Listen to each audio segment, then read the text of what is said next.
నుంచి నిరవధికంగా ఇక్కడ నిరాహార దీక్షలు చేస్తుంటే ఈ విధమైనటువంటి కార్యక్రమం అంటే మా మా గొంతులు మా గుండెలు ప్రతిరోజు మా గుండెలు లబ్డబ్బని కొట్టుకోవడం లేదు. రాజంపేట అన్నమయ్య జిల్లా కేంద్రం కావాలనే కొట్టుకుంటుంది. ఇంతగా అంటే అన్ని సంఘాలు, రైల్వే కోడ్లోని అన్ని రకాల ప్రజలు మా మనోభావాలను, రైతులు, కార్మికులు, కర్షకులు, కూలీలు, విద్యార్థులు, ఉపాధ్యాయులు గొంతెత్తి ప్రతిరోజు నడివీధుల్లోకి వచ్చి అడుగుతున్నాం, అయ్యా మాకు పొటెన్షియాలిటీ ఉన్నటువంటి రాజంపేటను కేంద్రంగా చేయమని, ఒకవేళ అలా మీరు చేయలేకపోతే మా బతుకు ఇలా రోడ్లలో వండుకొని తినే పరిస్థితి వస్తుందని చెప్పి మేము ఈరోజు ఇక్కడ నడి రోడ్డు మీద వంట వండుకొని తినే పరిస్థితి వచ్చింది. దయచేసి ముఖ్యమంత్రి గారికి తెలియజేయడం ఏంటంటే, మీరు ఇచ్చిన మాట, మీ మాటను నిలబెట్టుకొని రాజంపేటను జిల్లా కేంద్రంగా చేయాలని చెప్పి గతంలో సెంటర్ పాయింట్ పేరు చెప్పి రాయచోటికి వెళ్ళినా ఇప్పుడు మళ్ళీ 3 నియోజకవర్గాల్లో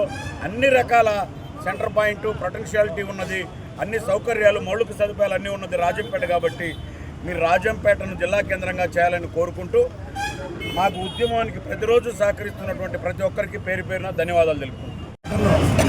జిల్లా కేంద్రంగా ప్రకటించాలంటే దానిలో భాగంగా ఈరోజు 12వ రోజు వంట వార్పు కార్యక్రమాన్ని స్టార్ట్ చేయడం అనేది జరిగింది.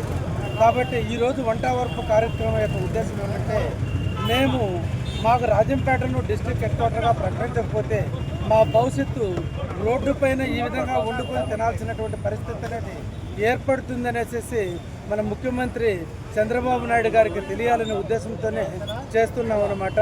మనం అందరం ఆలోచించాల్సినటువంటి విషయం ఏమంటే, ఇటు రాయచోటి కావచ్చు, కోడూరు కావచ్చు, రాజంపేట వచ్చి సెంటర్ పాయింట్. అందులో రాజంపేటకు వచ్చేసి విమానాశ్రయం కావచ్చు, రైల్వేలు కావచ్చు, బస్సు సౌకర్యం కావచ్చు, ఇతరత్రమైనటువంటి అన్ని సదుపాయాలు అనేటివి ఇక్కడ ఉన్నాయి. కాబట్టి ప్రజలు అనేవాళ్ళు ఇబ్బంది పడకుండా ఉండాలంటే రాజంపేటను ఇంకనైనా మాకు ఇచ్చినటువంటి వాగ్దానం ప్రకారము మీరు రాజంపేటను జిల్లా కేంద్రంగా ప్రకటిస్తే కోడూరు ప్రజలందరూ కూడాను సంతోషించి మీ ఎమ్మిడితేనే ఎప్పుడూ నడుస్తున్నాం, ఇప్పుడు కూడా నడుస్తామని చెప్పేసి మనస్ఫూర్తిగా తెలియజేసుకుంటున్నాం. గౌరవనీయులు నారా చంద్రబాబు నాయుడు గారికి కానీ, డిప్యూటీ సీఎం పవన్ కళ్యాణ్ గారికి కానీ విన్నమించేది ఒకటే, అయ్యా ఆ రోజు సెంటర్ పాయింట్ అని చెప్పని గత ప్రభుత్వం రాయచోటిని జిల్లా హెడ్ క్వార్టర్ చేయడం జరిగింది. తర్వాత ఇప్పుడు ఉన్నటువంటి దాంట్లో సెంటర్ పాయింట్ రాజంపేట ఉన్నది. గౌరవనీయులు రాష్ట్ర మంత్రి, రవాణా శాఖ మంత్రి రాంప్రసాద్ రెడ్డి గారికి మేము ఒకటే చేతులు జోడించి విన్నుకుంటున్నాం. సార్, మీరు చాలా పవర్ఫుల్ అయినటువంటి మంత్రివర్యులు. ఎందుకంటారేమో, మొట్టమొదటిసారిగా మీరు ఎమ్మెల్యే అయ్యి మంత్రివర్గంలో మిమ్మల్ని తీసుకున్నారంటే మీరు ఎంత పవర్ఫుల్ మంత్రి మాకు అర్థమవుతుంది. కాబట్టి మీరు గౌరవ ముఖ్యమంత్రి గారిని ఒక విన్నపం చేయండి ఆయనకు. ఎందుకంటే రాజంపేట, రాయచోటిని ఒక నియోజకవర్గాన్ని జిల్లా హెడ్ క్వార్టర్ చేసుకోండి మీరు. ఎందుకంటే మీరు చాలా పవర్ఫుల్ మంత్రి గారు కాబట్టి రాయచోటి నియోజకవర్గాన్ని మాత్రమే ఒక జిల్లా హెడ్ క్వార్టర్ చేసుకోండి. ఎందుకంటే మేము ఉదాహరణకు చెప్పండి, ఆయనకు తెలంగాణలో ములుగని నియోజకవర్గాన్ని ఒక జిల్లా హెడ్ క్వార్టర్ చేయడం జరిగింది. మీరు ఈ విధంగా ఆయనకు ఉదాహరించి చెప్పి, ఎందుకంటే మీరు కూడా మీ ప్రాంత ప్రజలకు మీరు మాట ఇచ్చారు కాబట్టి మీ మాట నిలబడుతుంది, మా మాట నిలబడుతుంది. రాయచోటిని మీరు అలాగే మీ నియోజకవర్గాన్ని జిల్లా హెడ్ క్వార్టర్గా చేసుకోండి. మీరు చేసుకొని మీకు వీరభద్ర స్వామి ఉన్నాడు, వీరభద్ర జిల్లాగా నామకరణం చేసుకోండి.